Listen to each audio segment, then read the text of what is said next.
Good evening, everybody. My name is Dylan. Welcome back to Dragonmark Symphony here on Natural One Media, here with my friends as we continue our campaign in the world of Eberron. We had a pretty eventful session last go around. Our three traveling adventurers were at the tail end of a bit of a situation. Set had got themselves trapped in a maze out in space. But they were able to successfully escape and return back to the Drowning Candle, a apothecary / magic shop whose proprietor, Victoria Skeevil, is actually a familiar face to the group, having met them previously in City Road. Upon Set returning back, the group decided to bid Victoria farewell and go on about the rest of their business. They still had a few other places they wanted to go. Set, with the experience that they had, decided that they had had enough for one day and that they were going to split away from the other two and return back to the tavern, the Gold Dragon Inn, where they are all currently staying. Meanwhile, Silva and Johannes went to visit a blacksmith that specialized in arcane smithing, items that are imbued with magical power or abilities, enchantments, the like. They spoke with this blacksmith, and she revealed to them two very intriguing sets of armor that were almost seemed to be like elven in make. She offered them to the two of them for fairly substantial prices, and mentioned that she was willing to trade or possibly reduce the price if they were willing to assist her. They inquired, and she explained that she was owed a fair bit of money by a former associate / old flame of hers, a female vampire by the name of Sarah, who is living somewhere in the city and owes her a great deal of money. She said that she'd be willing to bring down the price on the armor considerably if you were to track down Sarah and coerce her in whatever way best suited you to pay the money that she owed to the blacksmith. And the blacksmith actually offered you a incredibly ornate rapier that had apparently belonged to Sarah at one point.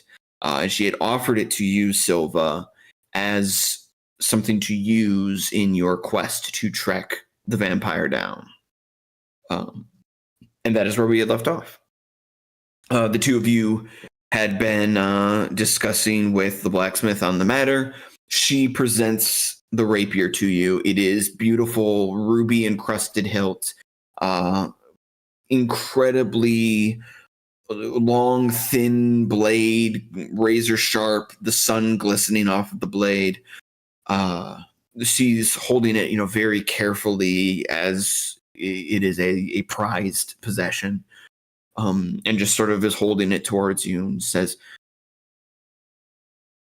"You could use this. I certainly don't have any use for it anymore." Now, will this help us find her, or?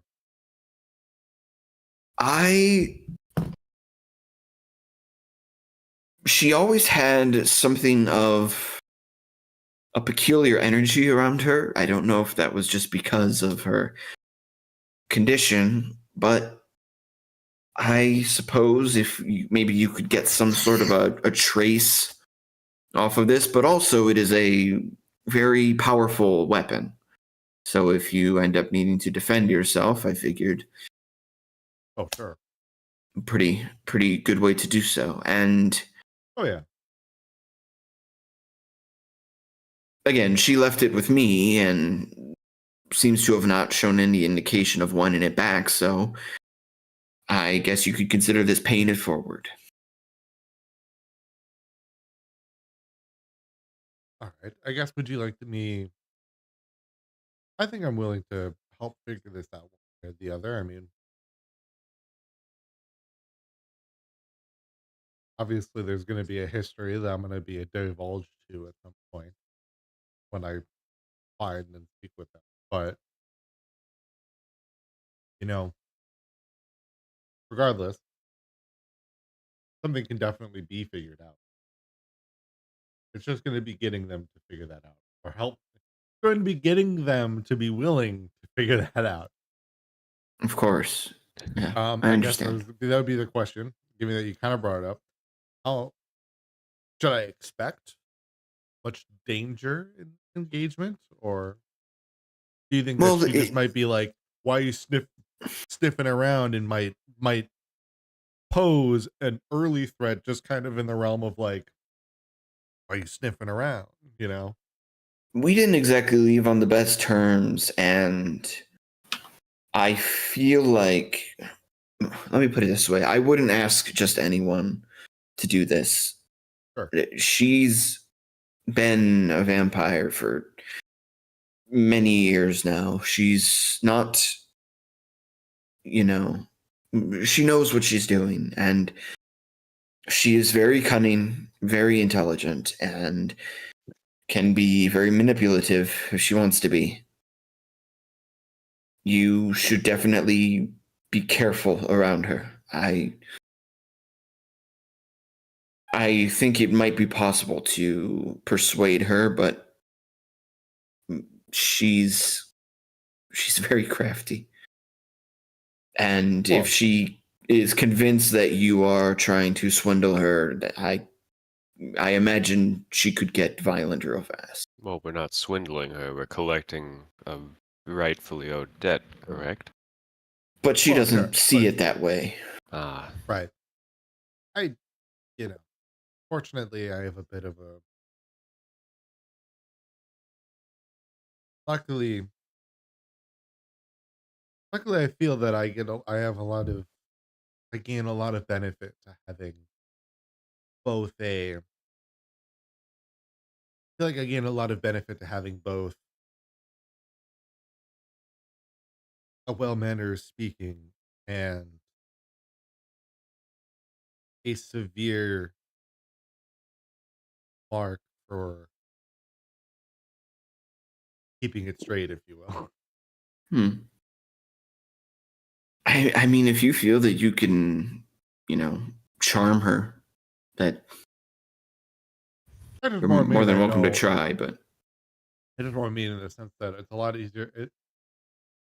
Put it this way, while while I'm very pragmatic, I know what I need. I know what I need to say to get something out of somebody. That doesn't necessarily mean I need to do any charming. I more mean that at least I know the right things to say. I may not be great at puzzles, but I can definitely talk to people. I that's fine. I don't think she has any puzzles hidden anywhere. I'm just talking about more the type of smart that I am. Hmm. I'm people smart. I'm less riddles and puzzle smart. That's So I can great. figure this out. I can figure out a good way of speaking with.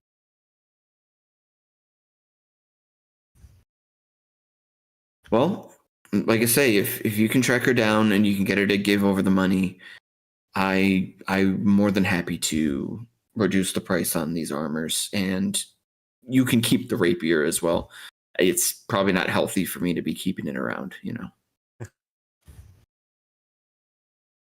But either way, I guess is a somewhat in a way is a down payment. Otherwise, is a good function of my goodwill. I'll, I'll put an early 200 down for you. Oh, well, certainly. I'll hold on to that for you. Yes. That'll be my sign more of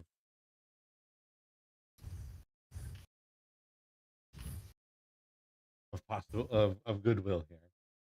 Hmm. Very well. I shall keep that safe here. And And I'll if hand her you 25 return gold. back alive and manage to succeed in your endeavor, then we'll discuss further. Okay.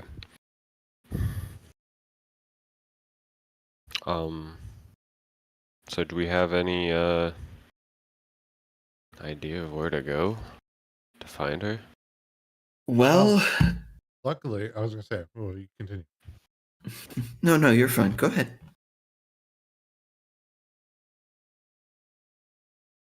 I was gonna say we do have a rather eclectic person to know a fair bit about the city, but you know them best. So if you have an idea where we should look for, Well, I don't know how much prior experience you have dealing with vampires. They have a tendency to not stay in one place very long. They like to keep on the move. There's several reasons for that. When we were together, she liked to keep resting places in various points in the city that, that way if she was caught in a situation where she needed to, she would have somewhere that she could stay out of harm's way. And I've already checked all the places that I knew of that she had told me, and they've all been abandoned.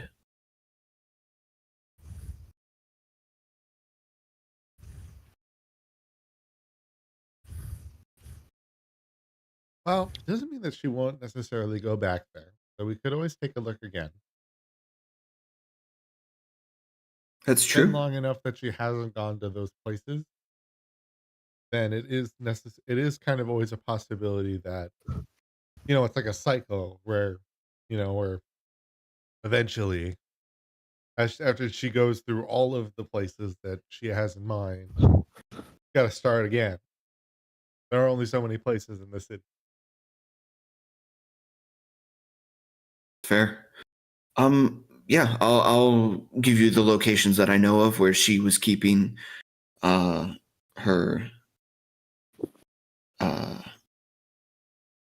she liked to sleep in caskets. That's like a That's supposedly a vampire stereotypical. thing. Yeah, It's a little stereotypical. I know, but she insisted. Look, some people like to be part of, are willing to be part of the majority. That's fair. That's fair. Well, if you get us the list, at the very least we can go and investigate them. Maybe she left some sort of trail. Yeah, I'll provide that for you. Okay. Something to start with, at least. Mhm. Sounds good. Well, I'll say, um, should I keep in mind of any attunement things with this rapier? Do you know, or Oh, I think. Oh gosh, what did she do? She would always give it like a drop of blood, and then it would kind of illuminate with energy, and then it would become. It was like she became more adept with it after she offered it a drop of blood. I tried asking seemingly her yes? about it once, and she was real cagey about it. Sure. I mean, seemingly yes. Then at least once I begin the process, I'll be able to figure out. It'll inevitably tell me what the hell it needs to do. So. Hmm.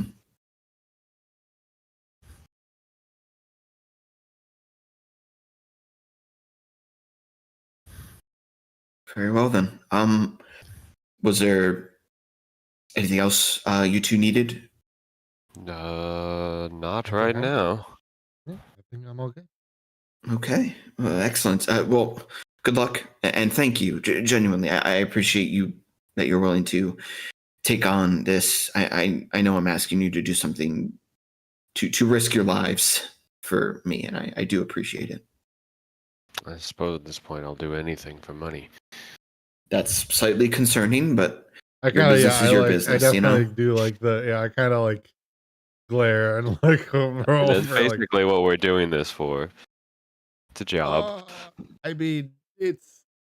I would like to say that there's a little bit more to it. It's a discount.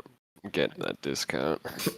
Yeah, okay, but if she was just like, go kill this person because I don't like them, I would probably say no. Unless it was like, I don't like this. Probably. Well, again, Probably. I'm like, I was about to clarify. And I think the only Okay. reason I would say yes is if it was like, I don't like this person because they're, you know, who would be the Eberron equivalent to Hitler? You know, I could probably answer that at some point, but it would take a long time to explain. There's technically an answer to that, but I'll say this as if, but like I'll translate it to what Eberron Hitler would be, but I'll just say that at least to make it go across. It was like, well, essentially, like, yeah, if it was like, just like if then they were like, this person, it's like, I don't like this person because they sneak into people's house to kill babies. I probably would be on board with it. mhm. Like, okay, maybe that will be a hit I'll be willing to take. Most, probably not.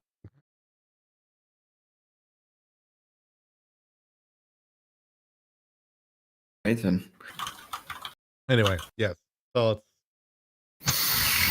we'll move forward. Let's go reconvene with Sep before we make our first effort into getting to that. Let's see how he's doing.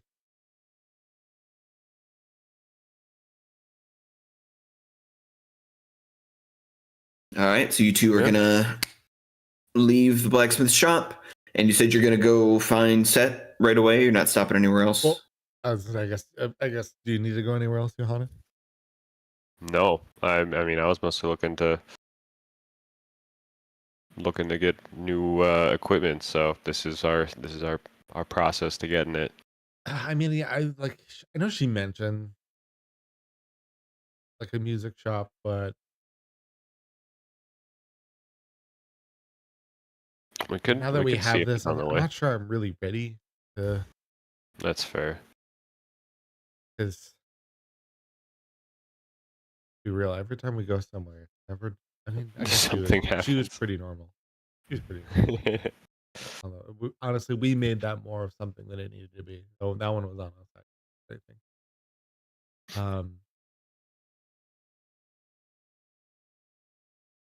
Anyway, yeah, no, let's just head back, I think. Yeah. I want to see how he's doing. Hopefully, maybe he's gotten himself a little bit better now. Agreed. All right. In that case, we will transition over to Set from the drowning candle for you. Mhm. The Silva and Johannes have gone their way. You are left to your lonesome. There's plenty of people around. It's getting around midday here. It's still a lot of hustle and bustle going around. Johannes and Silva took the salamander, so you're walking. Mhm. Any particular direction you're taking, or? I'm gonna swing past the the bulletin board on my way there. Oh, yeah, but absolutely. otherwise just heading straight to the inn. Yeah, so you're kind of heading back down through the central ward again, getting back to the main plaza. As you're walking through, are you trying to keep like a low profile at all, or are you just kind of, just walking? blending in? Just the very stereotypical, like, you try too hard, you stand out more. So just melding into the crowd. Yeah. Okay. Go ahead and make a stealth check for me. It's a very low DC because you're not trying to really blend in here. Just to 29. Okay, well, fuck me, I guess. All right.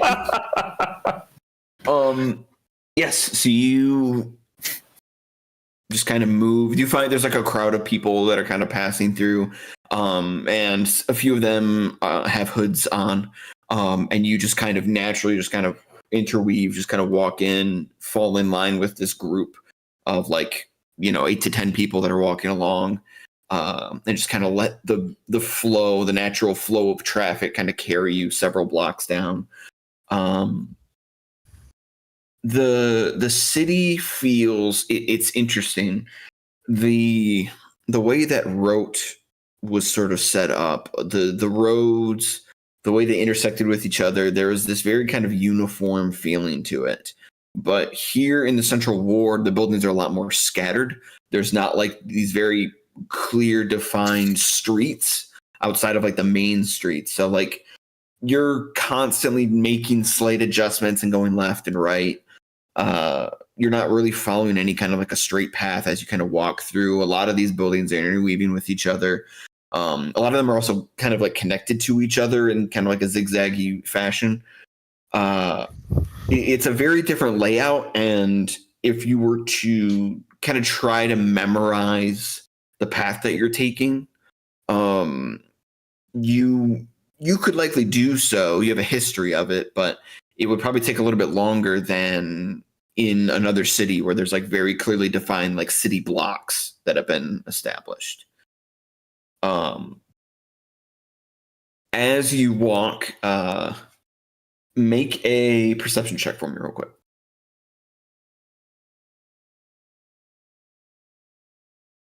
17. 17. You instinctually feel something approaching you from the right, and you just kind of stop in your tracks. And a young child with a wooden hoop that they're just kind of, it's like magically rolling along, and you see the young child is running, giggling with the hoop, and they're kind of like absentmindedly like waving their hands and like propelling the hoop forward with like a small bit of magic. The child just laughing, giggling, and doesn't even pay you any mind, but just like runs in front of you. You nearly collide with them, but you step back and they kind of scoot along. You begin to kind of fall back in with that the group of people that you were walking with as they continue on, not knowing that you stopped. And then you hear somebody call to the child. They say, "Excuse me, young child. That's a really nice hoop you've got there."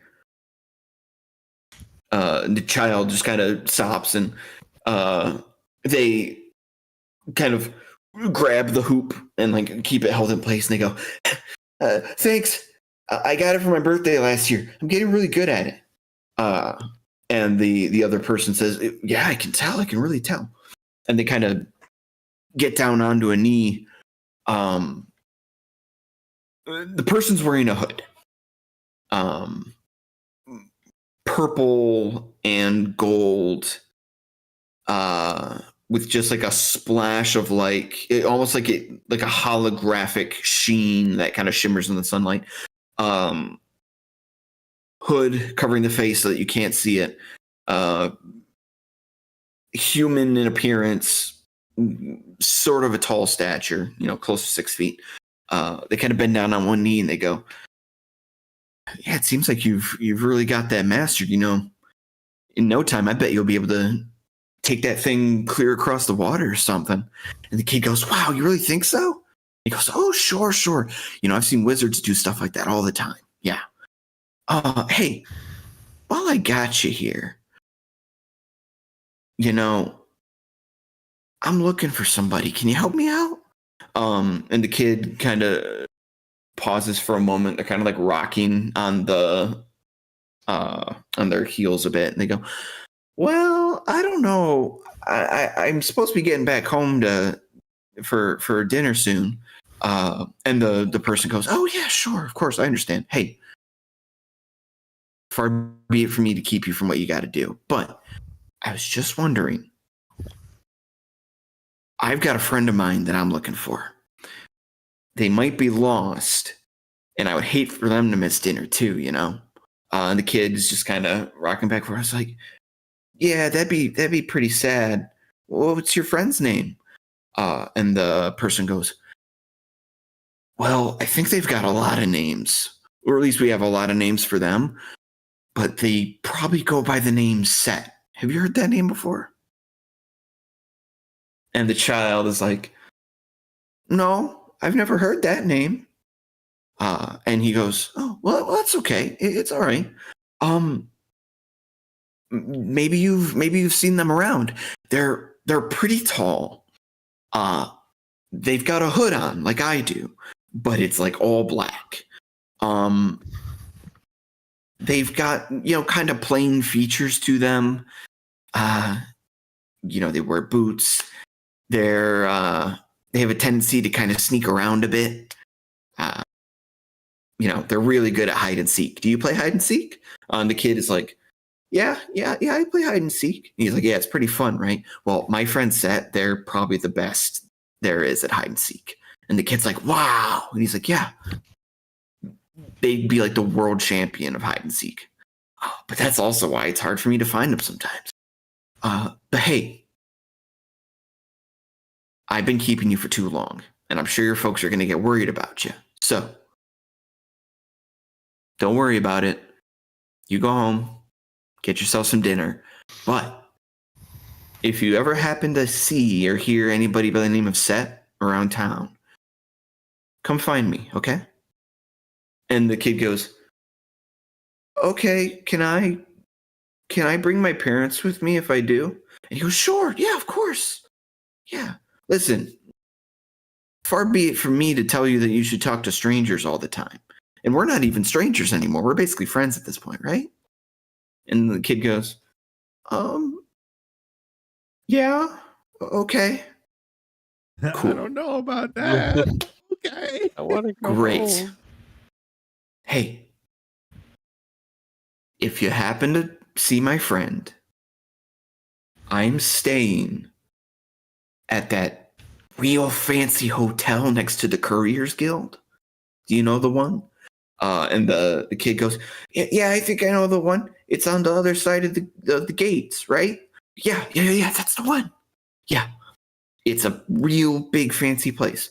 But I'm going to be staying there for the next few days. So if you happen to be in the area, no rush. But if you happen to be in the area, and if you think you might have seen my buddy around anywhere, I'd really appreciate any information you can give. Also, if your folks happen to know anything, I'd be willing to even give them some money for their trouble. And the kid thinks on it and goes, okay, I'll ask them if they've seen Set too. Yeah, okay. And he goes, great. Hey, you've already done me a huge favor. Really appreciate it.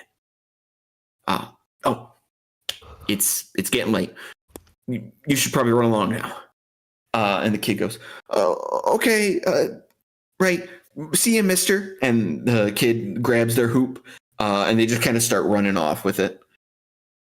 The person gets up from their kneeling position, and they begin to look around.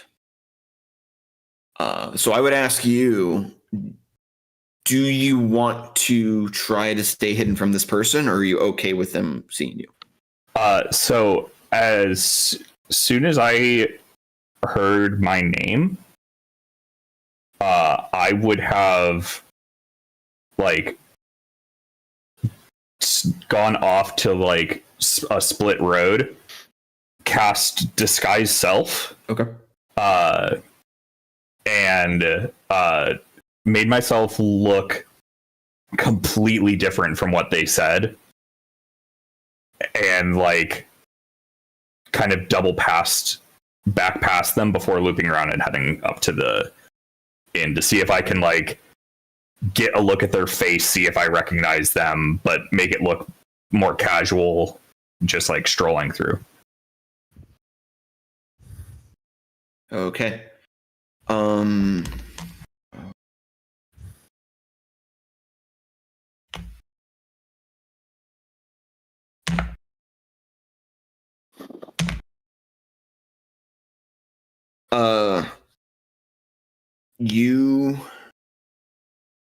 You see the figure.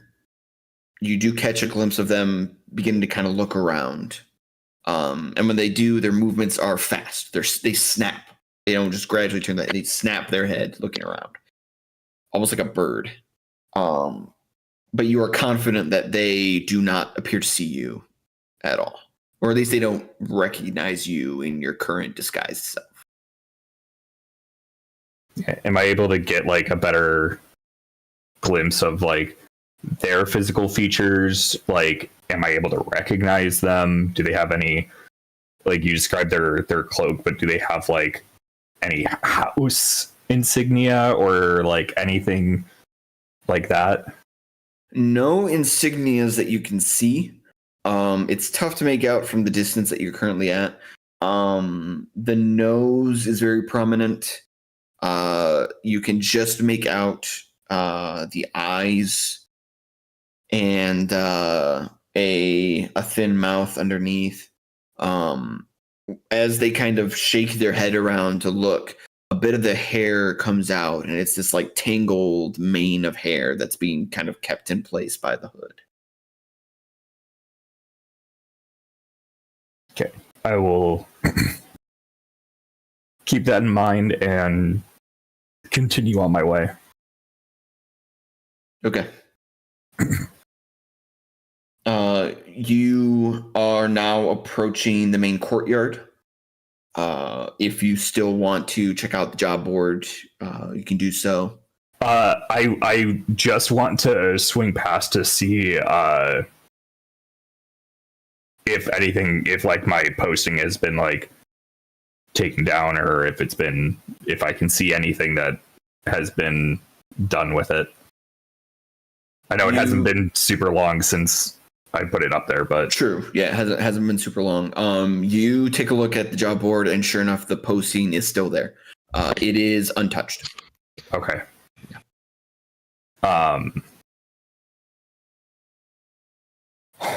I am going to just continue on then and head over to the inn. Okay.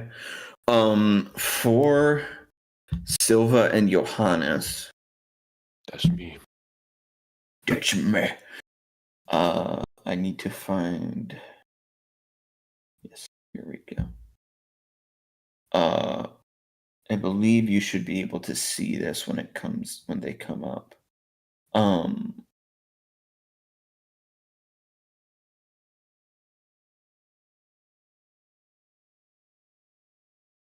See here.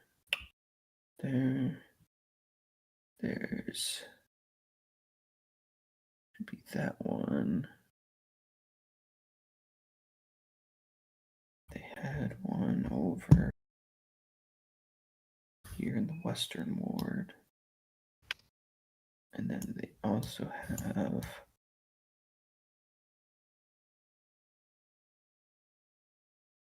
two in Central. ESL.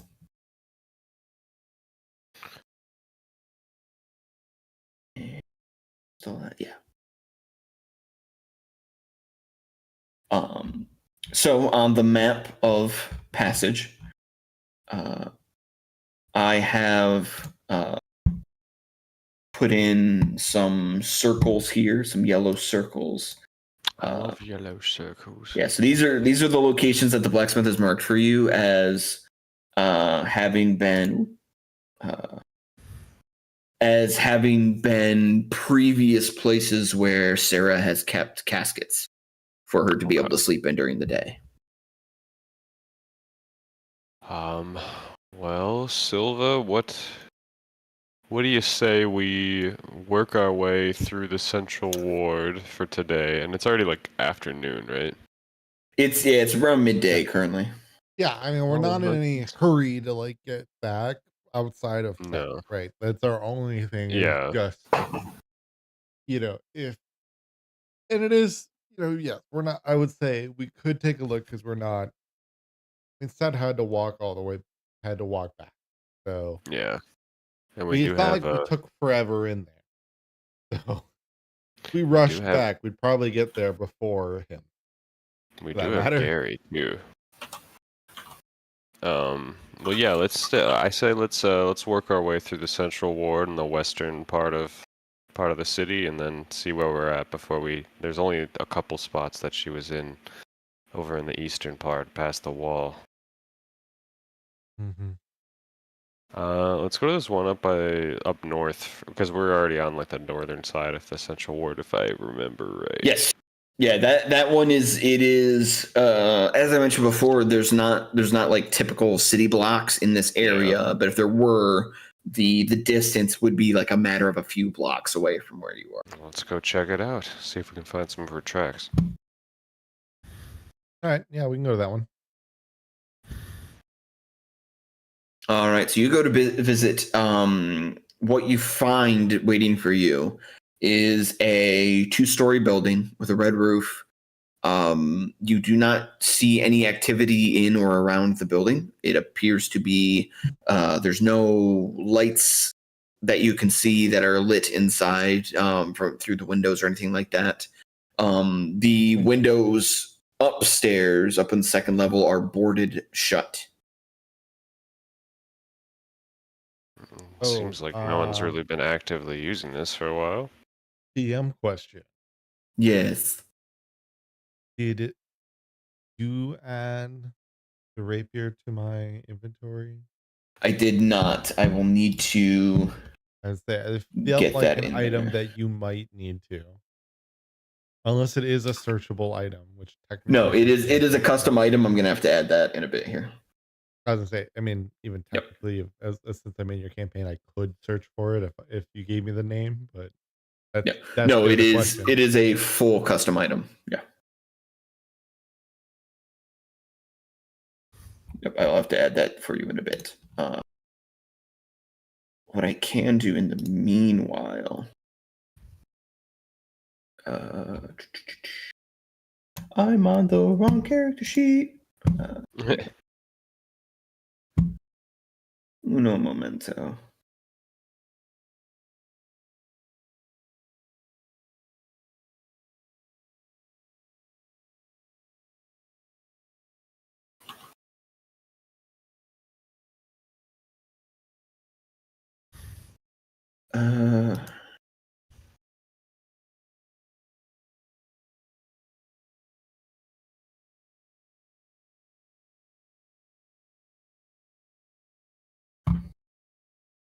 Really opened a I really opened a can of worms here. Yeah, sorry. Because this is I was working on stuff for this item, so I don't have it fully finished yet. Mhm.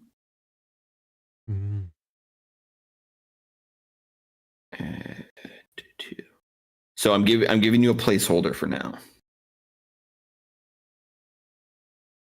So in your backpack, you'll have yeah. So in your backpack, you should have something called a crystal rapier.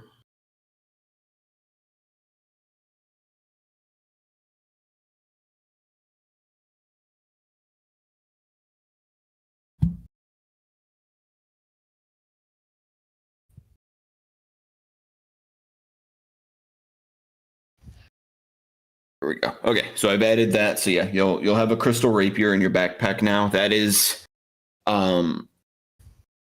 the features of that rapier are similar to what the actual rapier will have, but there's just slight adjustments. But I'll get the custom one added for you later.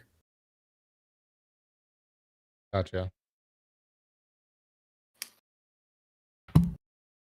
Okay.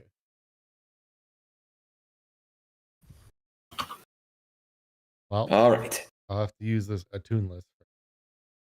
That is actually the one thing I did forget about before I said yes to this, but here we go.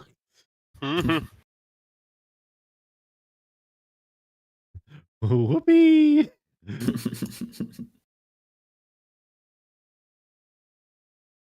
Okay. So, as I said, from the outside, it looks like the building isn't currently being occupied, at least from what you can see. None of the lights are on inside of the building. If you'd like to, the two of you can roll an investigation check to kind of further study around the perimeter of the building, or you could try to find a door to enter or another route. Let me know what you're thinking. Yeah, I'll Well, anything can make our lives. Let's make our lives easier. And I will. Should have this. Where was that? There you are. Never mind. Take an hour. I know I did this a while ago, but I haven't really kept up on it. But I'll hold off on that. I was gonna find familiar, but I realized that I haven't really kept up on my familiar being around. I've kind of forgotten about it. That's fair. Yeah. So I feel like if I'm gonna bring that back, I should do the ritual again. Yeah, that's I get fair. you. Oh yeah. been Okay, a never bit. mind. Yes, let's think about this. Because we don't want to wait an hour for me to do that. Just like wait outside. Just like real time, wait an hour. Yeah. Okay, I'll make an investigation check. Yeah, go for it. Ooh, 7. Otherwise, Seven. it well, need be looks like- if we Might want be- to try this might something be a at some building. point, I could make myself even smaller. Try to sneak into Oh. somewhere if we need to. Yeah. We don't know we find exactly if even we the need small- to sneak into here yet, but Well, I was gonna say if we need to find like the smallest crack. yeah. Johannes, on that 7, you do get. You're kind of looking around the perimeter of the building a bit. It looks kind of run down. I mean, all the doors are intact. There's like 3 doors that you clock on the outside, and they're all there. Mhm. You could certainly try any of them, but you can't really tell right away if there's any kind of other entrances or anything to get into the place. Okay. Coming into this though, there wasn't like a sign or anything around, like saying they didn't have like like this is Make your own investigation check. storage. Okay.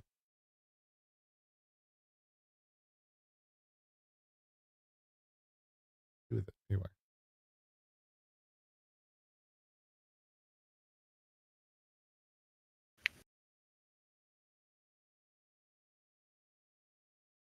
Uh, 14. Okay. No signs on this building, but you kind of come around to like the southern side where there is a wooden door. And you do see that there is a spot, there's like a rectangular area where you suspect something might have been there because the coloring on the wall, like the mortar on the wall, is less faded than the wall around it. Like there's like this rectangular spot where where it's not quite as faded. Hmm.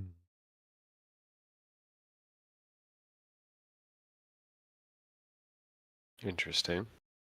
But it's like blank, just a less faded. It is blank.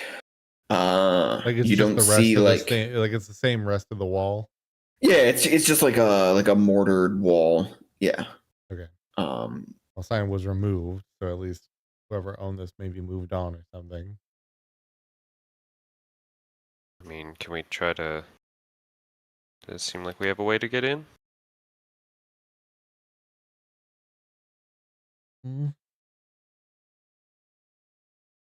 Well, I can float up to the roof, see if there's a chimney, and then I could, if anything, I could trick myself down and head in there that way. Yeah, sure. Why not? All right, I'll head up to the roof, look for a chimney. there is one. There is a big old smokestack chimney right up at the top of the roof there. Just to make myself a little bit tougher to spot and stuff like that, I'll just that was one. That I would like to note though, before we move on, that I have, because of other just stuff, I have 3 ways, or I have like 3 different lines of casting fairy fire on my character sheet. Hmm. I have fairy fire because of legacy fairy magic, where that's the free one that doesn't cost a spell slot. Then I have the actual one that uses the spell slot, so it has to be 2 different lines on the spell sheet. And then I have a third one for Bard. Mm.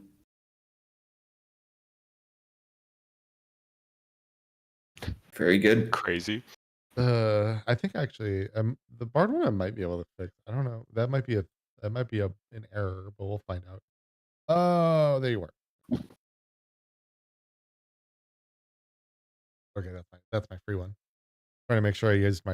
I have to make sure I use my free and large reduce fee. All right, so yeah, so I'm gonna reduce. So I'll be a size tiny. Okay, you kind of shrink down. Is there a sound that's made when you shrink down? Is there like a noise that's made when you shrink down, or is it just because I'm using just because I mean inherently all my actually now most of my spells actually go through the crystal ball. I've really I'm really moving from being like super instrumenty witch to like becoming very witchy as time goes on. I did not intend for this to be the case, but like it started to happen. Yeah. And I'm not against it. I'm just noting. Gotcha. This seems to have happened. And it's probably because of Miss Skeevil, but because she is my idol. She's wearing off on you, yeah. Yeah, she is an icon. Mm-hmm. But anyway, she is the moment. No, like it'll kind of just be like because it'll be like as I pull out the crystal ball and I'll kind of like the smoke will kind of like so it'll just kind of be like this like yeah you are immediately kind of mist almost. Yeah.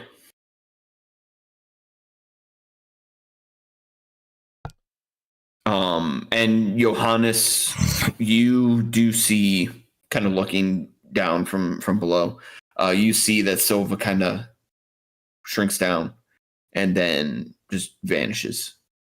Well, I guess that answers that question. There's another entrance. All right. I'll fly on down. Look around. I'm gonna look around, make sure that like there's no like guards or people who might be. I'm just gonna like keep watch out the door, make sure people aren't like, why are you breaking into that house? Okay, for good idea. Reason. It's for good reason. Yep, kind of keep watch there. Silva, you fly down into this chimney, and you are immediately beset by you are immediately just like breathing in just layers and layers of soot and ash that has just been like caked inside of this chimney for Lord knows how long. Yeah, I figured I'd be holding my breath in kind of most of the way down here. Yeah, and you definitely need to do so. You feel it like immediately. It's like, all right, I need to hold my breath. No old-fashioned chimney sweeps have been around in quite a while. Or even the new fashion. Or even the new fashion, yes, exactly. You dip down into the chimney, going all the way down. Do you want to go all the way down to the hearth? Or do you want to just go, do you want to like stop at any point, or do you want to just go like right out through the hearth I want to into just get down and out of the chimney so I can just get into the building. Okay. Yes, you just got a minute. I got a minute with this. I'm making sure I get in there. Yeah, you just kind of swoop down. Just a burst of soot and ash as you appear up out of the hearth, out of the fireplace. Your vision is disoriented for a moment because it's just like this cloud of dust that erupts out with you. But as it slowly begins to settle, you find yourself in a darkened room. Only like vague hints of light that are kind of creeping in through windows that are blocked in by curtains. The curtains themselves are raggedy, like they've been eaten away at by moths over centuries, and your eyes are kind of trying to refocus, adjusting to the change in light as you went from being out in broad daylight to suddenly in this like dark, very dark room. Yeah, when I went into the chimney, where from where I was, like, what part of the building did I have to go to? So, like, if I'm staring at a part of the building, did I have to go to the other, like, to the other side, or did I have to go to, like, the right or left side from where we were? The chimney was square at the top, like it was at the sort of the middle top of the building itself, and you went straight Oh. down. There was no curves or anything. You went straight down. No, So yeah, you would yeah. assume that you've ended up in like a room that's Got in the the center of the building. Mhm. Yeah, okay. I guess this is a very industrial thing to do. That makes sense. All right. Well, I'll head to one window at least to start, kind of peek at it, so I can get a frame of reference maybe on what side of the building I'm at least one of these windows are at. Gotcha. Make a perception check for me if you don't mind. Ooh, a 9. 9. Okay. You do catch as your eyes are kind of readjusting, beginning to look around. The room around you, it appears to be like some sort of a like a lounge room of some sort. You can see that there is a lot of furniture that has been kind of stacked into this room, though much of it is coated in a thick layer of dust. Some of it is like very old antique chairs that have had like large drapery just like thrown over top of them to cover them. There is little to be seen as far as like, you know, silverware or any kind of personable items or anything that has been left about. The actual room itself is fairly vacant except for the furniture that's there. You do see that you catch to your left, emerging from the fireplace. To your left, there is an opened door that's like slightly ajar.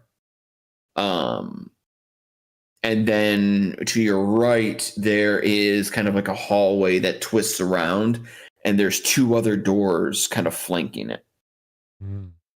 And then you have in front of you, there's like an enormous love seat, and above it there is a window that currently has the blinds drawn over it. Right. Yes. Okay. So yeah, I'll check out that window, kind of get a rough idea, see if I can see what building I'm at, or the side of the building, kind of. Yeah. So you go up to the window and you kind of like scoot the curtains aside as best you can, and you see that you're looking out, and there's like a good 10 feet or so, and then you're seeing just this solid, massive stone wall. Which tells you that you must be looking at like the wall that is just to the east of this central ward here that sort of divides it off from the other half of the city. Good. All right. Well, so where was that wall in conjunction to the door I was at? So Like when the we were door outside. that you entered was, or Was the where door we that you were were at peeking. rather, Yeah. was on the opposite side of the building. Okay. All right. I'll use that kind of frame of reference, and I'll try to kind of make my way generally in that direction of like the hallways and whatnot. Well, okay. So like I said, so you just came out of a fireplace. Yeah. On your left side, there was a door that is ajar. On your right side, there was 2 doors flanking a hallway. That hallway was turning. It was turning, angled over to the right. Yeah, I was gonna say I was kind of the more meant that in the sense of like whichever I kind of see is like whichever one of those, like either the door or that hallway that seems to at least go that way. Because at least if I can get to a window or door, that's kind of where I'm thinking of getting to. Mm-hmm. Well, So at least I'll the just kind of hallway move that way. the hallway that I mentioned, like I say, it curves to the right, which would be going back in the direction of where you and Johannes had started from. Okay. So if that's So, what you're kind of looking for, is that direction, then that appears to be heading that way. Right. Yeah. I was saying That's kind of I would just start what seems like opposite direction of where this window is. So Mhm. yeah, I'll start going down that hallway then. Okay. You make your way down the hallway. You see that there are portraits lining this hallway, like various like pictures that have been taken that are sort of decorating it. Many of them look very, very old. Everything is coated in dust, and the pictures are all very faded. You see that a couple of them, it looks like the frame and the glass has been smashed, but the pictures weren't taken. They were left where they were. Who's this Kind portrait of. of? Booster. I don't know. Would you Only like to 9 of examine the them. portraits? No. Okay. Making a dumb joke. Okay.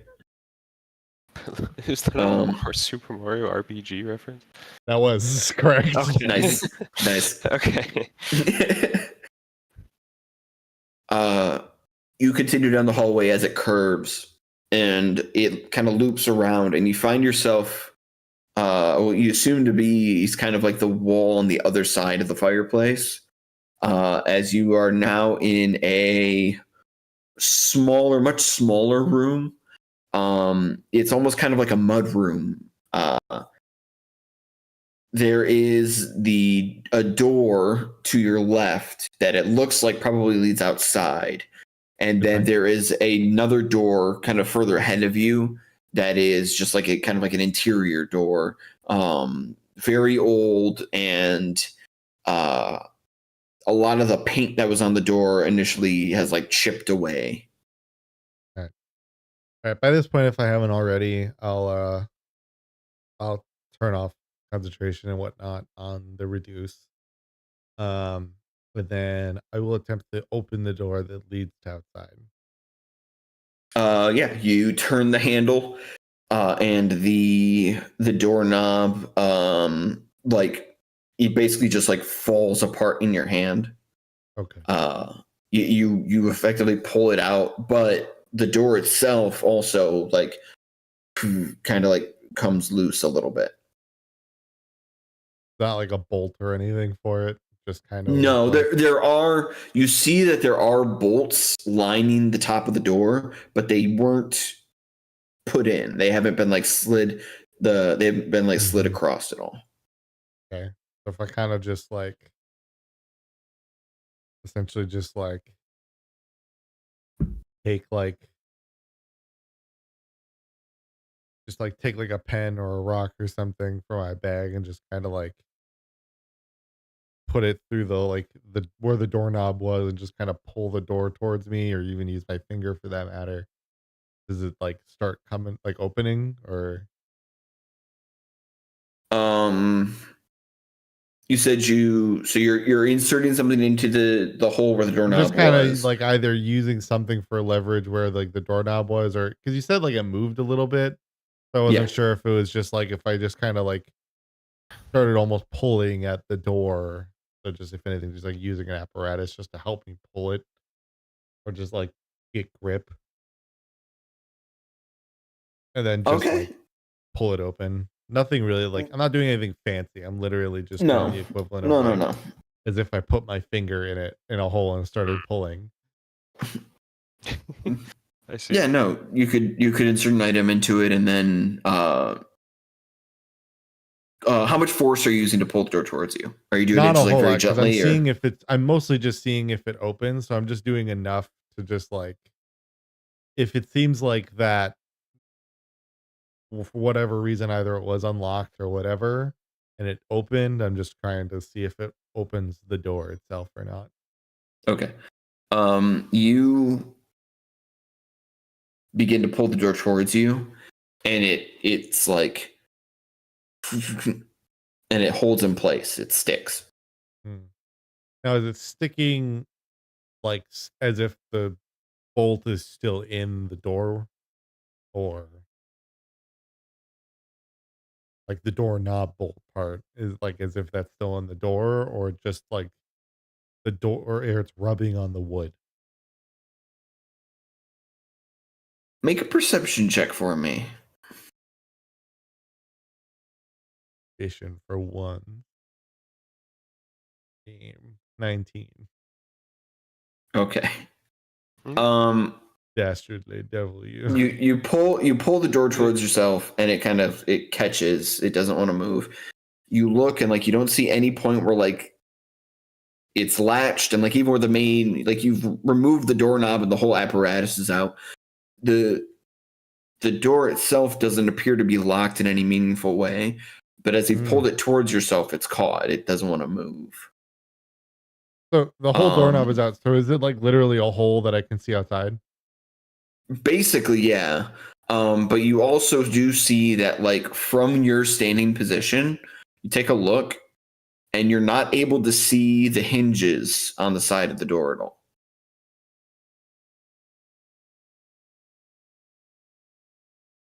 What? So it's like a What? fake Yeah, door. sliding door. Yeah. Or is it just what? Why would they have? Yeah, you Can I look to the slide left it? and the right side, and you don't see any hinges or anything whatsoever. Does it appear like it doesn't appear like it's a sliding door either? You can try to slide it left and right if you want to. Yeah, I mean, I'll give it a go. It doesn't budge. Oh, so like when you said it like kind of shifted earlier, did you mean like it did like open towards me like a little bit, or like it just like jostled? No, it moved a little bit. The right portion of the door kind of pushed a little, and it moved away from you, not towards you.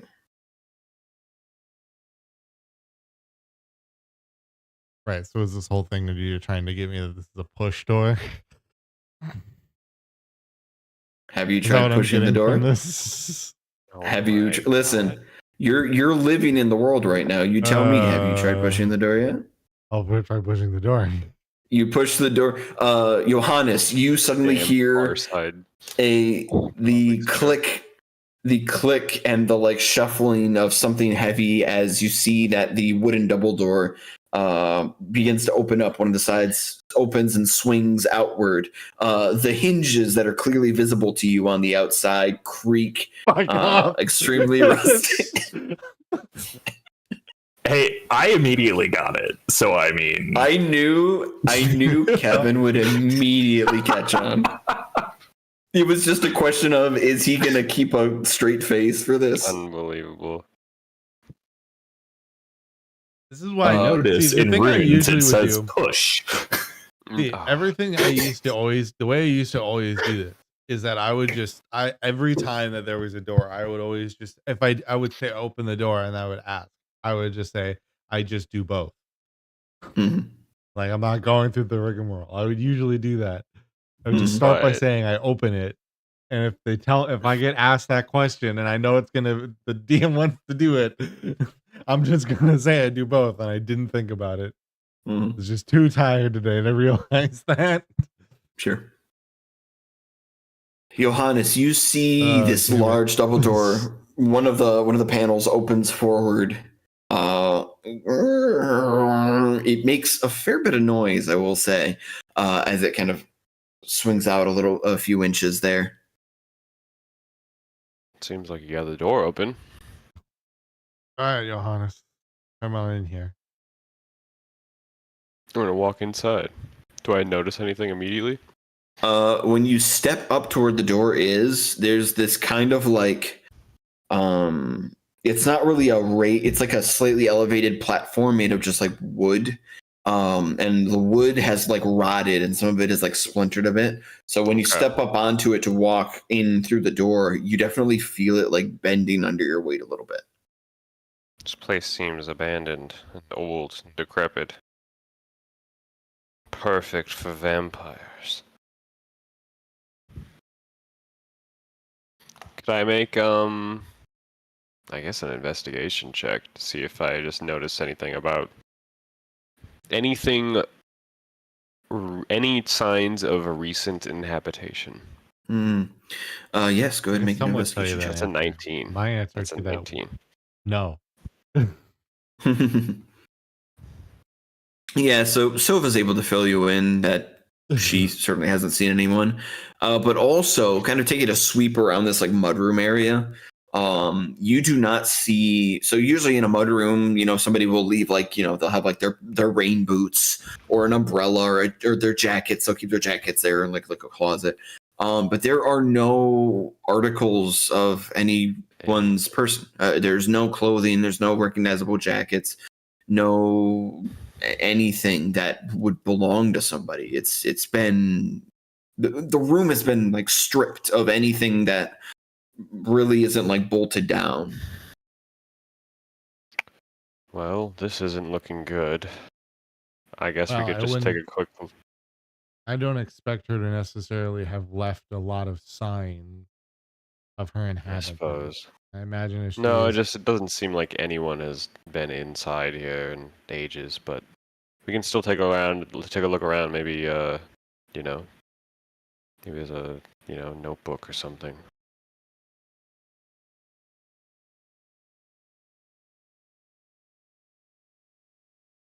I guess can we go explore some of the other rooms?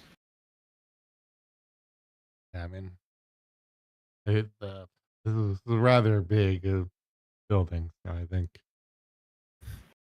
we kind of have two strategies. If we wanted to see if she was here, we would like do something that maybe would like bait her out. Um, I feel like if we make herself, but it would have to be something that would intrigue her or entice her in some way. Because if she just thinks Looters. she may just, like if she thinks we're looters or officials, she'll just, run away without us ever seeing her. Or, right. So we need her to think that we're either cool or like If she even anything, is gonna ever come or back that here, we can think that she can like maybe like feed on us something.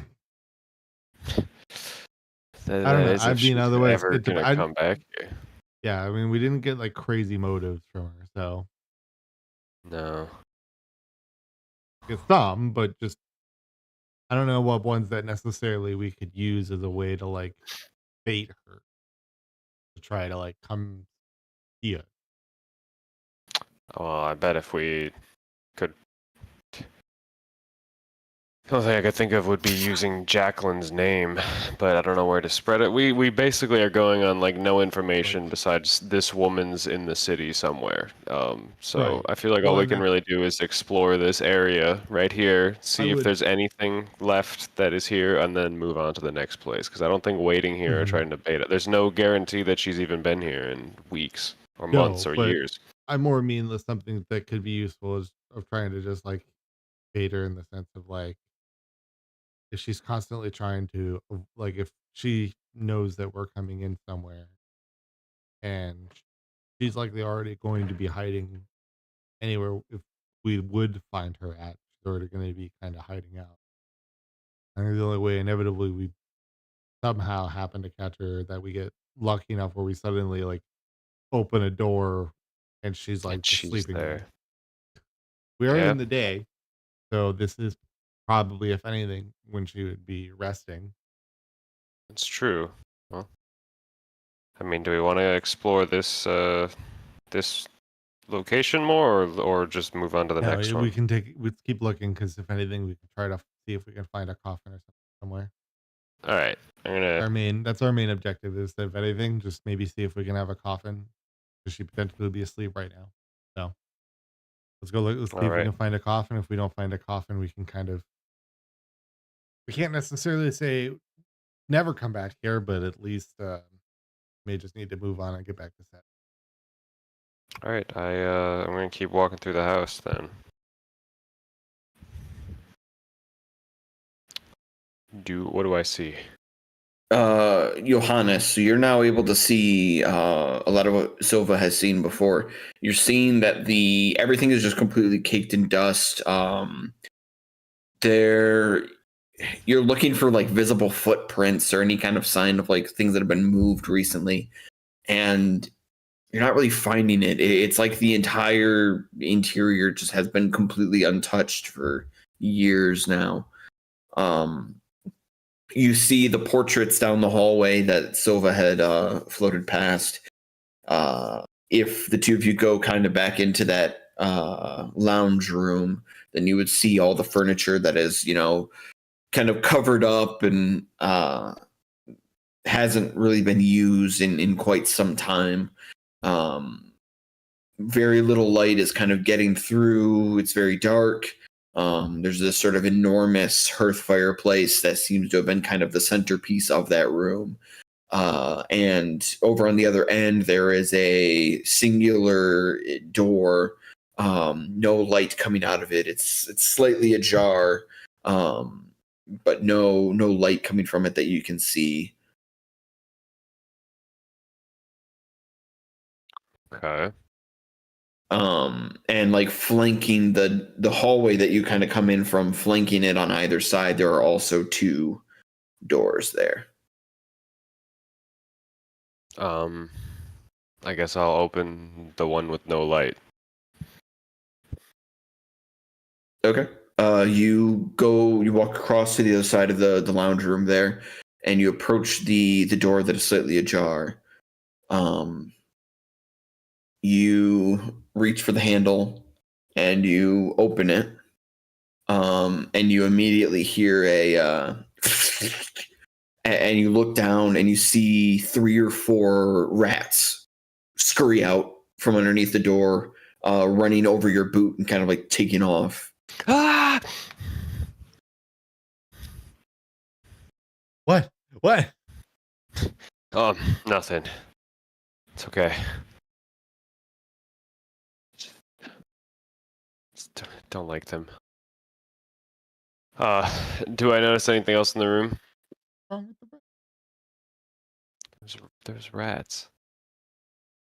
Make a perception check. They're very smart. I don't like them. And they 25. giggle when they see you. With a 25? Quite good at perceiving. The door that you had pulled ajar slightly, the side of the door, where the latch would normally be, but like further up on the door, is very heavily scuffed, and like bits of the wood, like splinters of the wood, have been like chipped away, as if something was like clawing at it on the side. At the side. And if you elect to open the door further, Yeah. the interior inside of the door is just tons of scratches and claw marks and like ripping, as if something has just been like scratching and breaking and tearing away at the inside of this door. Just the paint is fully peeled. The wood is all chipped and sharp. Heavily damaged from the inside. Silva. You can also see now that at the base of this door, there is a stairway leading downstairs. And as it leads down, it goes into pitch blackness down below. Silva, I think I found something. I think we're in a horror movie, Silva. I don't think we're in Kansas anymore.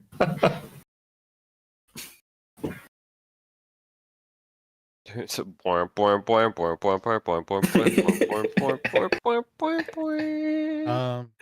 Don't bring that evil into my horror.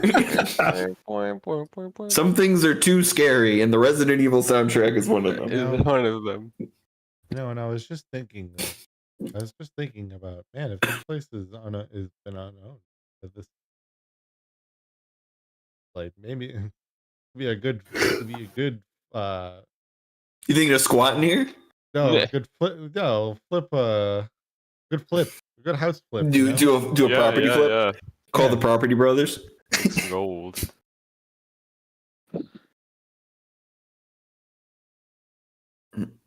No, I just need a weirdly just need a very antagonistic former married couple. Yes. Yeah. Anyway. Well, I guess I'll pull out the new rapier. Even though I'm not tuned to it, I'll just pull it out anyway. It or prep to use it. See what's in there.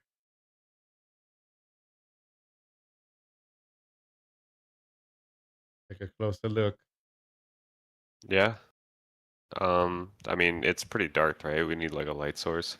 It is pitch Well, black. You can see like the first like 3 or 4 steps just because of like the natural light coming into the. I will just cast light on my swords. Let's Don't need to make this complicated. Okay. I cast light on my swords. Okay. Okay.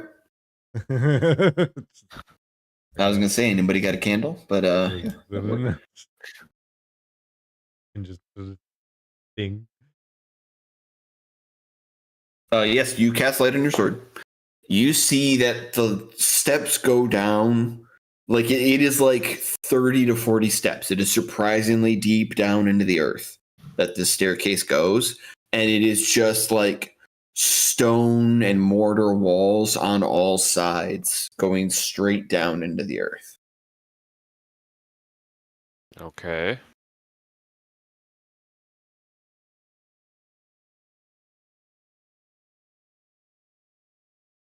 I mean, this looks like a place where a coffin would be. Yeah. For sure.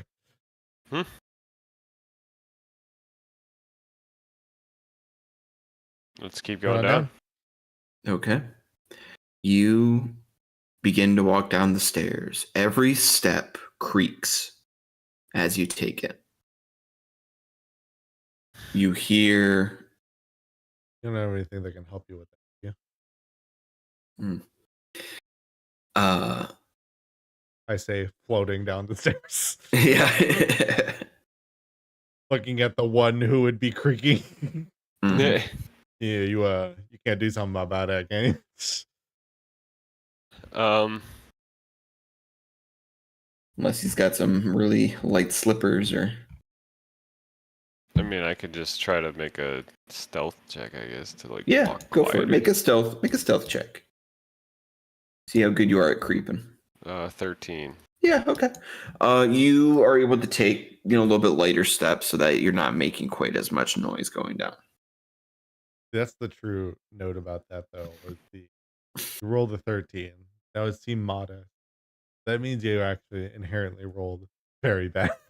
Very badly. I have a plus 10. I was like that. I rolled a 3. I was like, we're a decent level now. You should have a good sneak.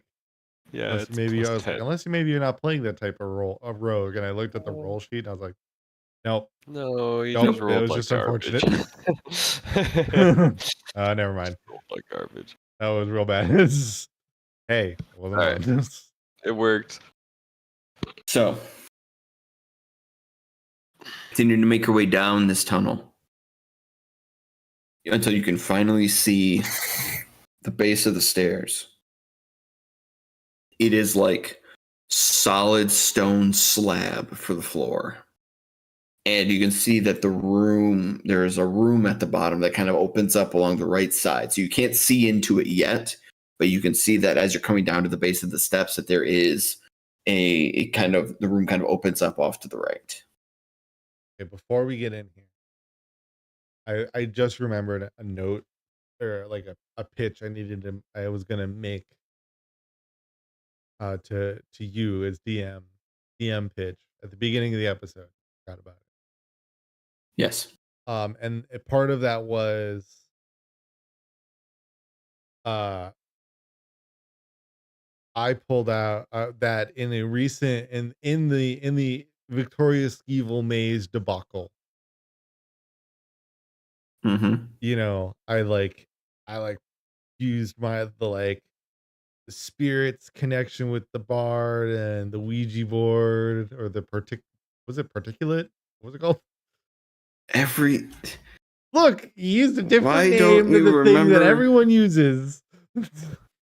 Because it's not a Ouija board or a Luigi board. It is something entirely different within the context of this world. Yeah, it's Well,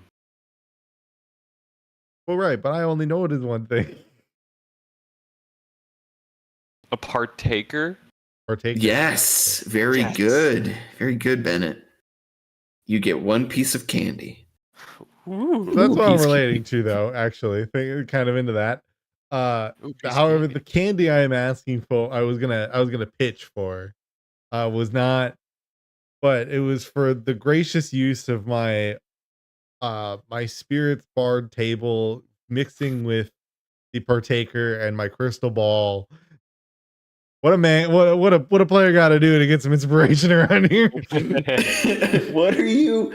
Okay, so we're talking about taking the partaker. We got the crystal ball. This is like a whole setup. You gotta understand that. I was noting. You Like, don't I feel have- like I went really beyond, above and beyond on my whole my subclass, my character, the bard stuff. Listen. I You thought about were this a after the last key- session, and I was like, I should have brought this up. You should. So you should think of it during the session. Let that be a lesson to us all.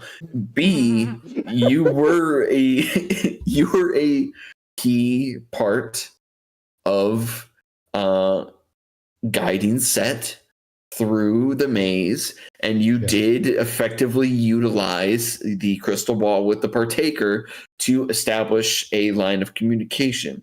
It is true. And the hand. And the hand, communicating with the hand. You really did do all those things. You did the dang thing. What do you want to use the inspiration for? I don't know. I want it. It's not meant to be. You just kind of wanted to have it. You just kind of wanted to have it. That's the point of inspiration, is to have it so that when you need it, you have it. It's not a resource you ask for when you need it. It's a resource you get, and then you use it when you need it. And I remembered like a minute ago that I was gonna have this pitch at the beginning of the episode, and then when we were talking about these dark corridors, I realized I might need it. So before you say something horrible is about to happen, I would like to have it. So, sir. Before the Demogorgon comes out of the tunnels beneath this home. Please, just one spot. Please, sir, can I have some more? Just Can I one have some inspiration? Can I have some inspiration, please? Just a little one. Just a little bit. Okay, listen.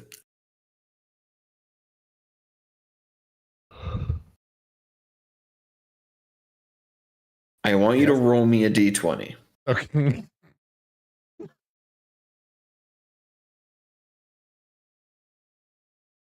$17 right here. Okay. I will give you a little bit of an inspiration as a treat. Because you did use the crystal ball with the partaker effectively and the hand to communicate with Set. And you did a very good job, and it was very important to the moment. So I will allow you to have inspiration, even though I did not grant it to you previously. However, for the future, I will grant inspiration when I see fit to grant it, or that I feel that it has been fully earned. And if you ask me for it, You get banned. you get banned on Twitch. No. No. I will be more mindful of giving out inspiration to all of you in the future for your actions.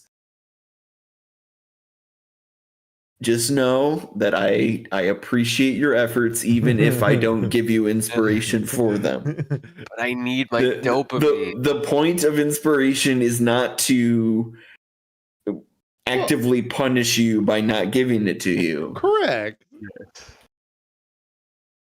That was the thing specifically, was that I was like, it was more the that was the thing. It was more the like, I was like,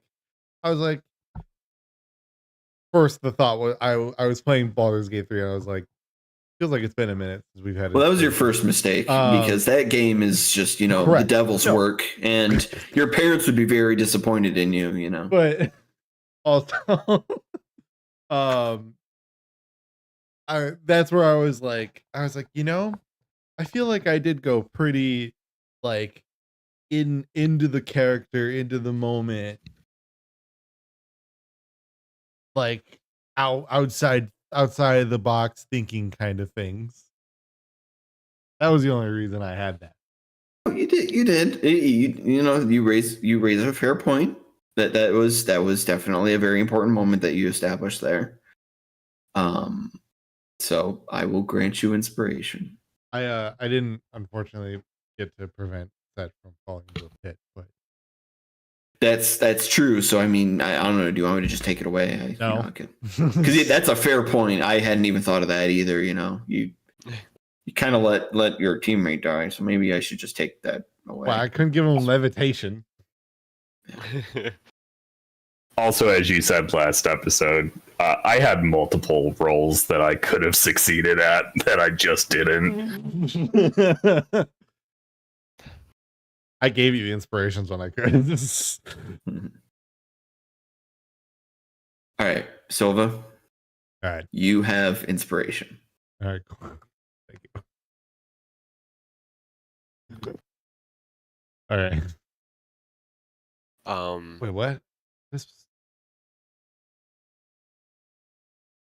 so right. I need to change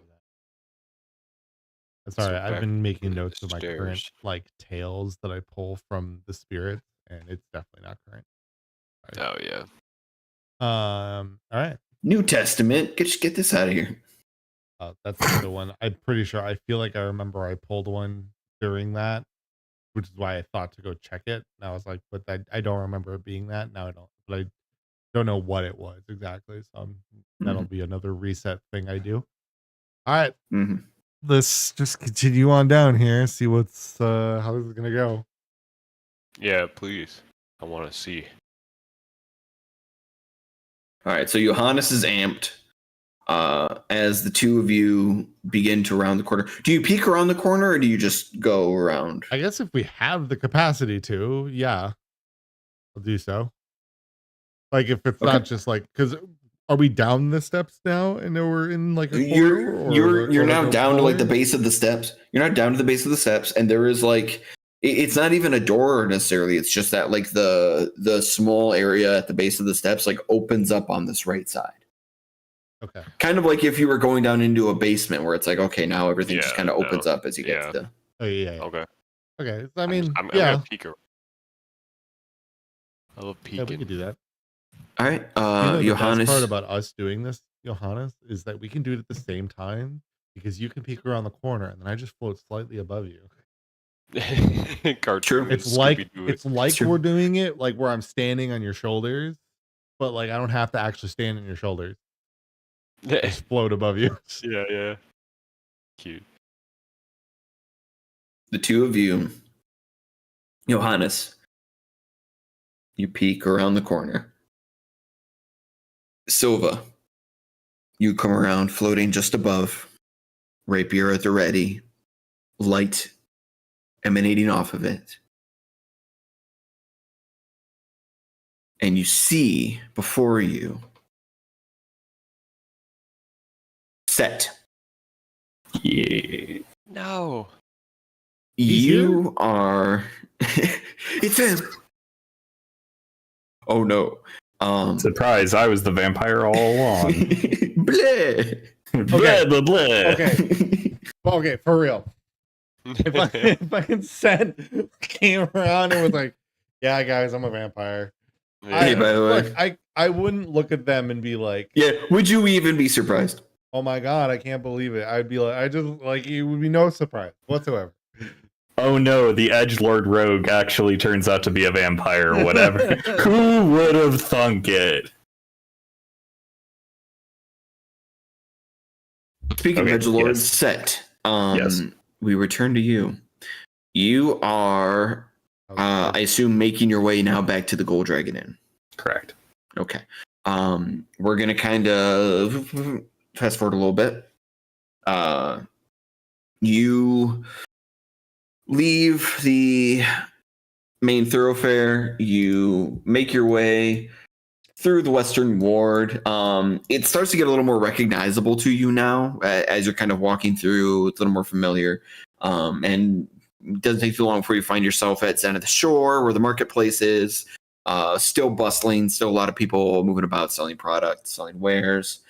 You do pass by the bow salesman who is working on those enhancements for you. They're currently in conversation with another potential buyer, but they do kind of give you like a quick nod and a 2-finger salute as you go. And you find yourself fairly quickly back at the Gold Dragon Inn. You don't see anybody really outside at the moment. The roof is still like half painted red at this point. But yeah, you are back at the inn. It is there. Cool. I'm gonna head inside. If any of the folks that we've regularly interacted with are there, I'll give a quick hi, but then head up to my room. You enter into the inn, and in kind of like the main area there downstairs.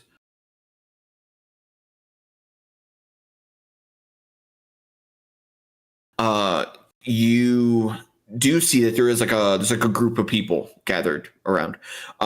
You see Vanessa, Ness, and Alice are there, and they are talking to two people, two young women as you walk in, and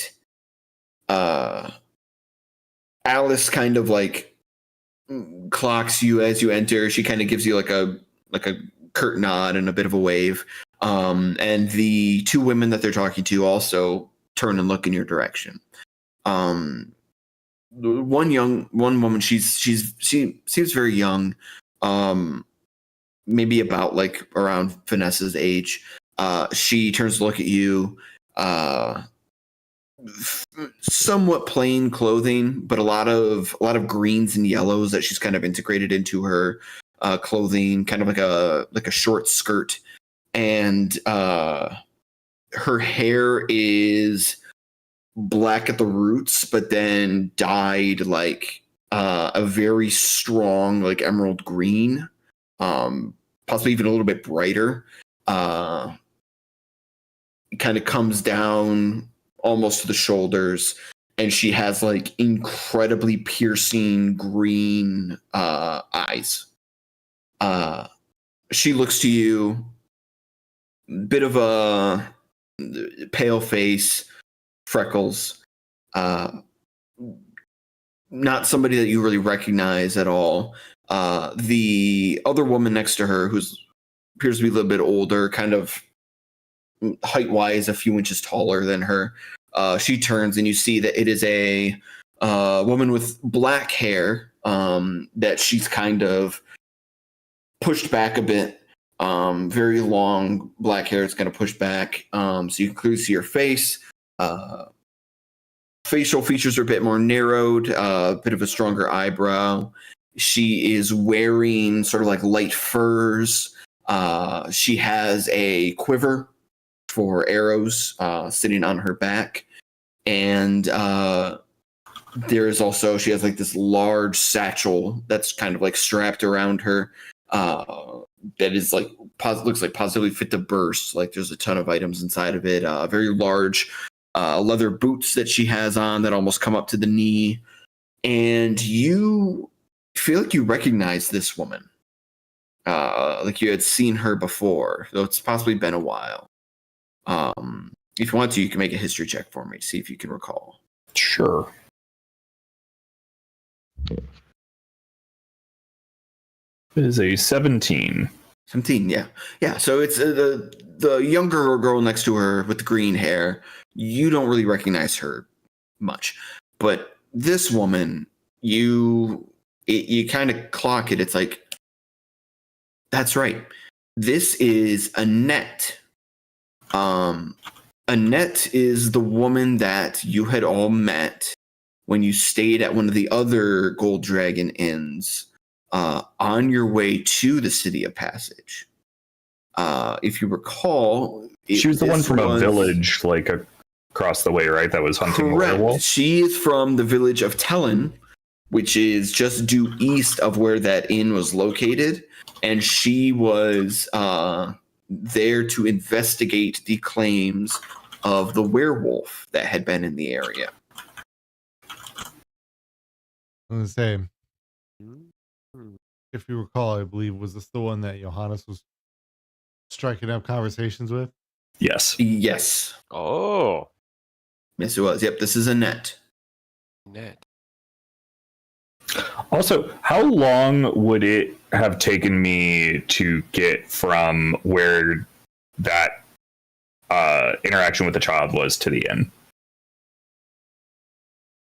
That probably would have been maybe like if you didn't really stop anywhere and kept kind of a brisk pace, maybe like an hour or so.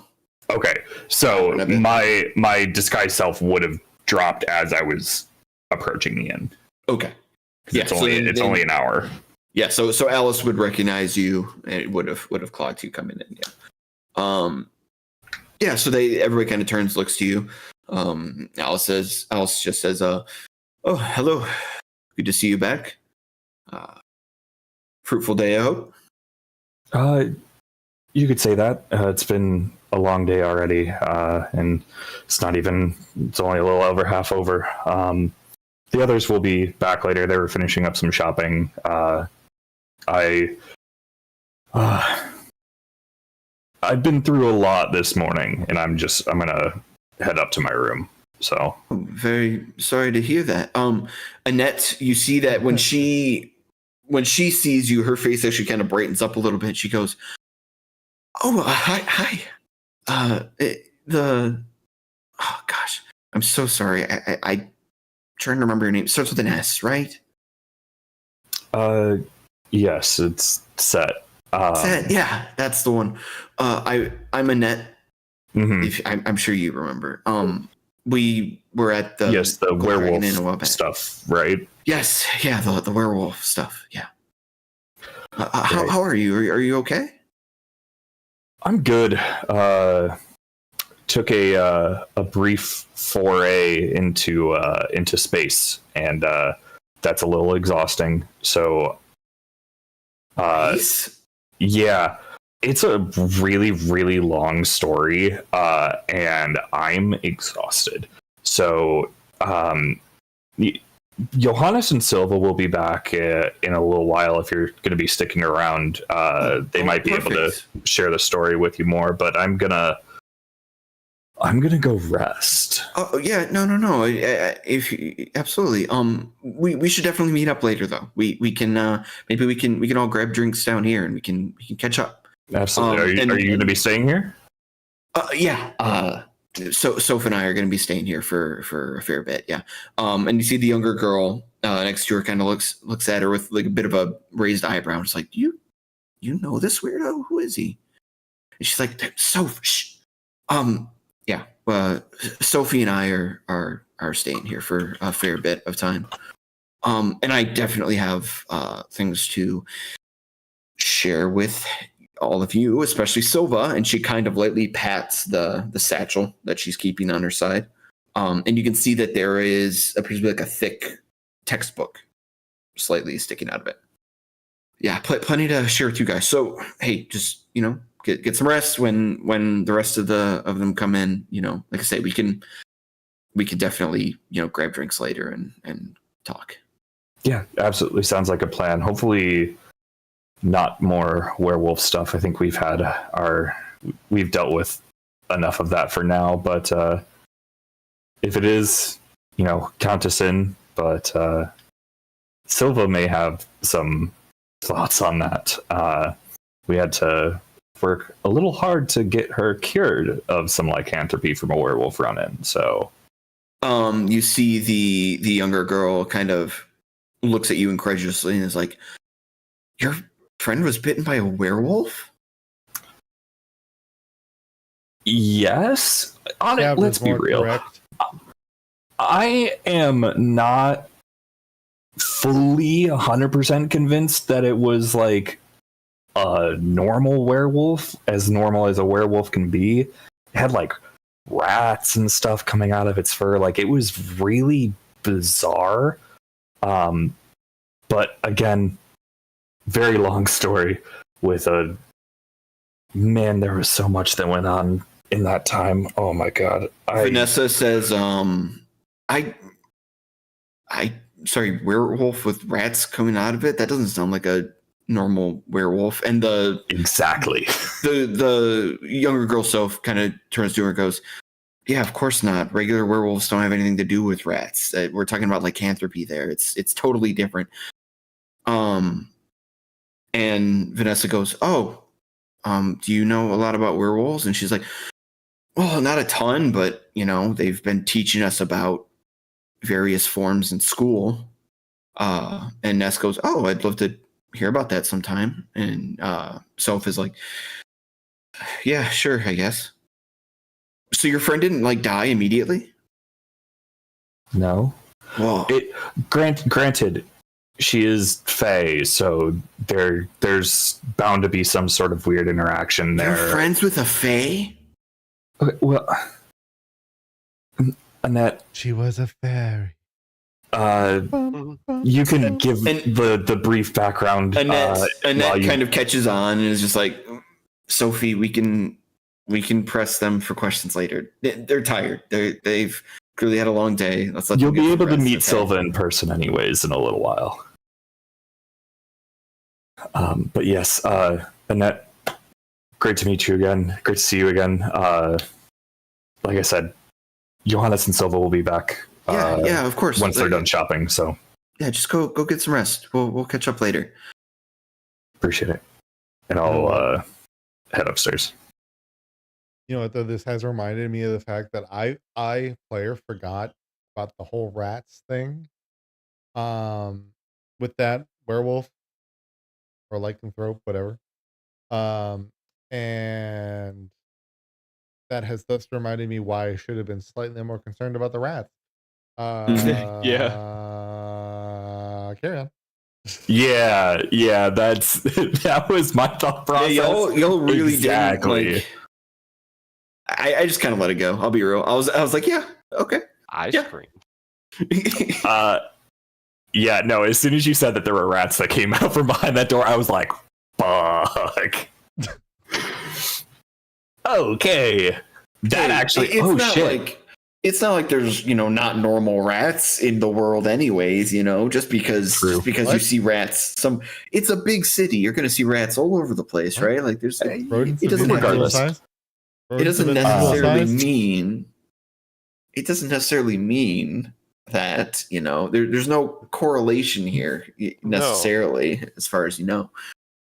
Rodents of unusual size? They could have something to do with the stuff that's going on in the forest as well, but that's a thing that literally just popped into my brain. But yes, heading up to my room. But I was gonna say, no, there are multiple dangers going into this, but we're also looking for a vampire. So there's again multiple things going on here. So you said you kind of just start heading upstairs? Yep. As you do, you can hear the rest of the group kind of continues their conversation. You hear Vanessa kind of lean into Sophie and be like, wait, so a rat can't be a werewolf, right? And Sophie's like, duh, of course. It'd probably have to be something like a shifter. And Vanessa goes, what's a shifter? And she's like, I'll I'll tell you later. It's like they're not like a full lycanthrope. It's like they get like traits of animals. And Vanessa's like, whoa. And then you just kind of keep heading up the stairs there. Yeah. That's just like a group of people. Just in everyone. Mm. Yeah. So once I get up to my room, I'll do the standard like setup that I would do before like I go to bed, like string across like any of the openings into the room just to kind of like I'll make myself alert if anyone comes in, and then I'm going to sit down and pull the candle out and set it down in front of me. Okay. You lay out your silent alarms, your traps, everything that you have to secure the room. Do you immediately go to sleep?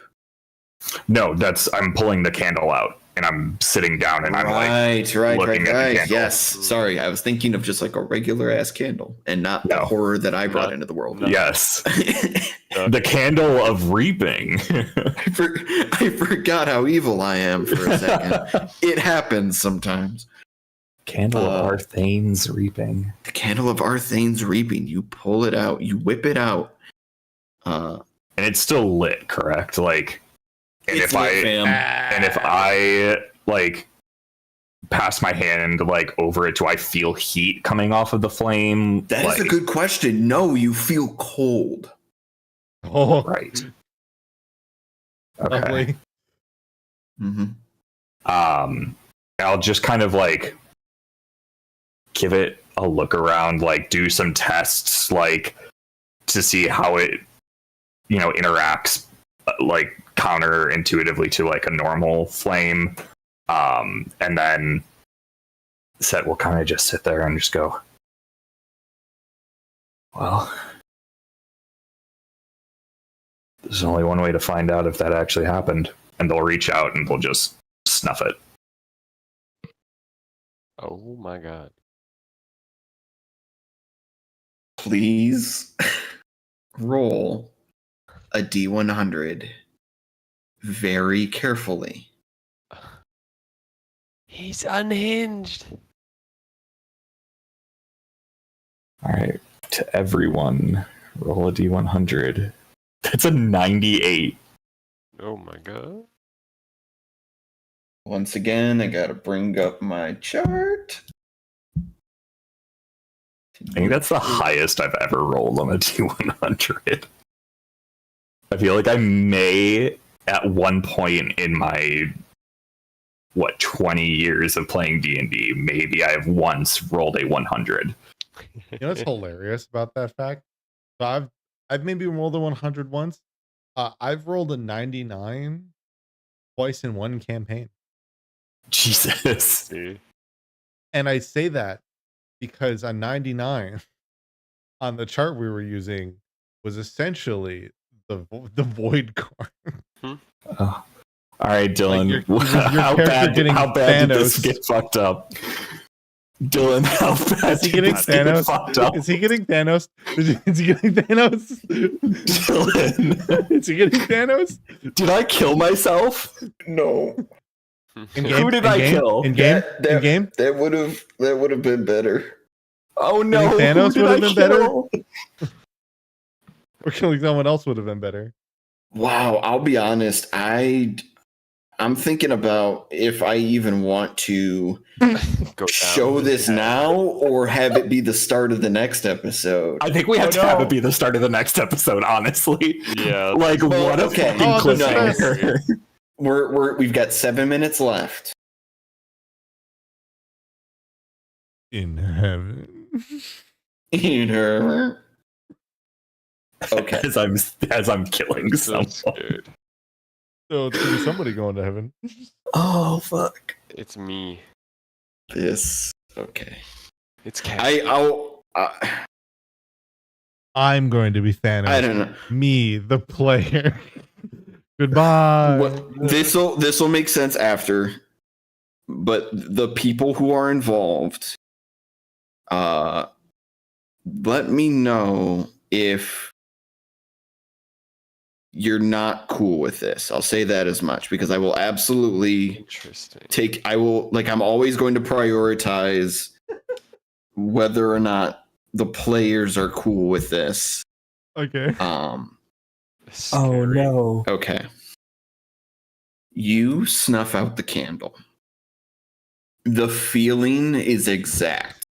Your hypothesis, it's a sickening feeling, because the candle goes out, you begin to lurch forward in the same way. And so your mind has enough time to go, this is exactly what happened last time, before you are met with darkness. You see a young girl, black hair, running through a very busy city street with what appears to be a group of her friends. You don't know if they're like chasing after something or if they're just kind of running in general. You're not sure. But the street in general looks kind of familiar to you. You blink. She is a few years older now. She is sitting in a boat. It is being rowed by a slightly older gentleman, dressed very sharply. He has golden yellow hair that is kind of swept into a coif. Kind of like a slightly unbuttoned shirt, like a blouse shirt that he wears. And he's kind of rowing as they kind of take this boat through this very sort of shallow river. He begins to say something to her, but you can't hear what he's saying. But you see that she looks at him very fondly, and she even blushes a bit.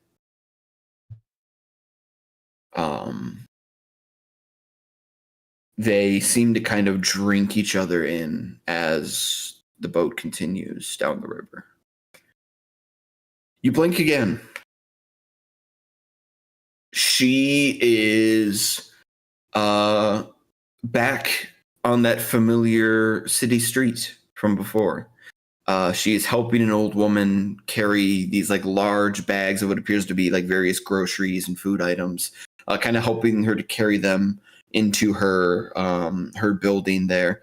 And as she does, one of the items, it's almost like a roll, like a head of lettuce or like a romaine, tumbles out of the bag and kind of begins to almost roll into the road. A very hungry cat nearby begins to meow like it's going to pounce for it. You see That was a good one. that cat is so in need of attention. Aw.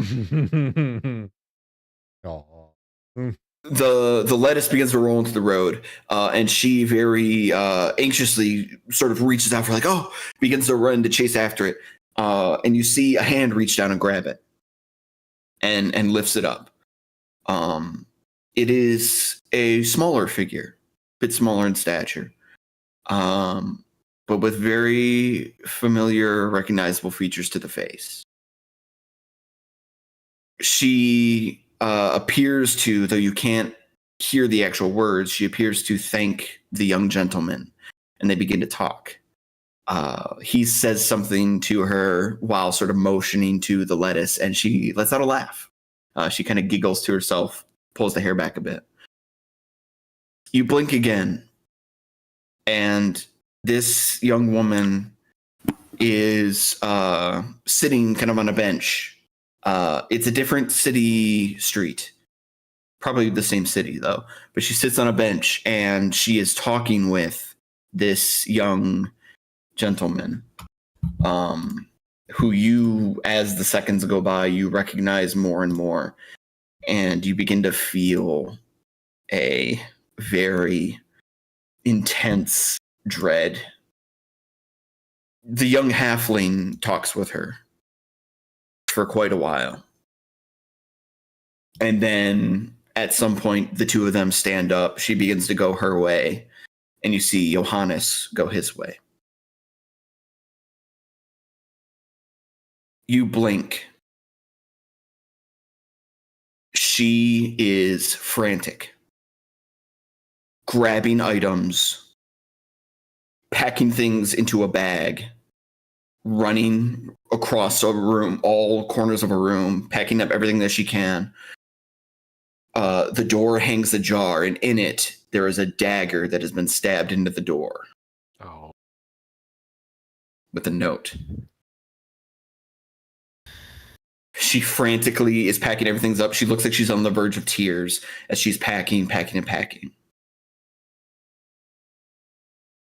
You blink again. She's older now. Sitting at a bench, waiting for a train to come. She reaches into her pocket and she pulls out a slightly cylindrical item, almost like a rock or a stone. She appears to speak into it. She takes the rock. She puts it away. Lets out a deep sigh and just sort of watches, waiting for the train to come. But before it arrives, you see from the shadows a figure begins to approach. Slowly, quietly, from behind. The figure draws a large dagger from their person. But she doesn't see them. Her attention is on something on the other side of the tracks. She leans forward a bit, curiously. And as the shadowy figure closes in behind her, arm raised, all she sees is the deer on the other side.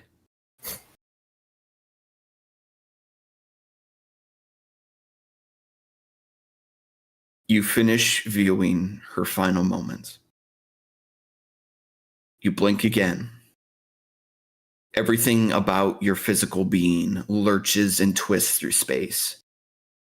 And you are propelled until you find yourself flat on the bed. The candle has been knocked over and is rolled onto the ground. Completely snuffed out. You do not know her name. You don't know what she meant to Johannes specifically. But she's gone. And that's where we will end tonight's session Fuck. of Dragonmark Symphony.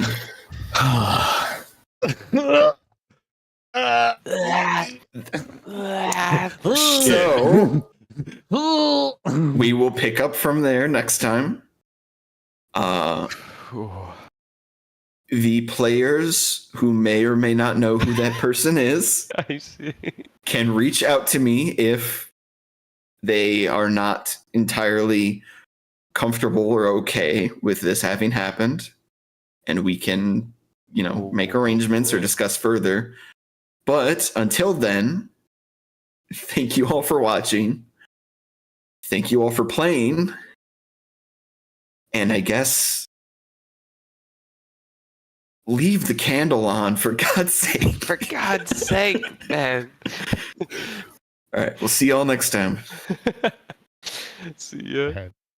Bye-bye.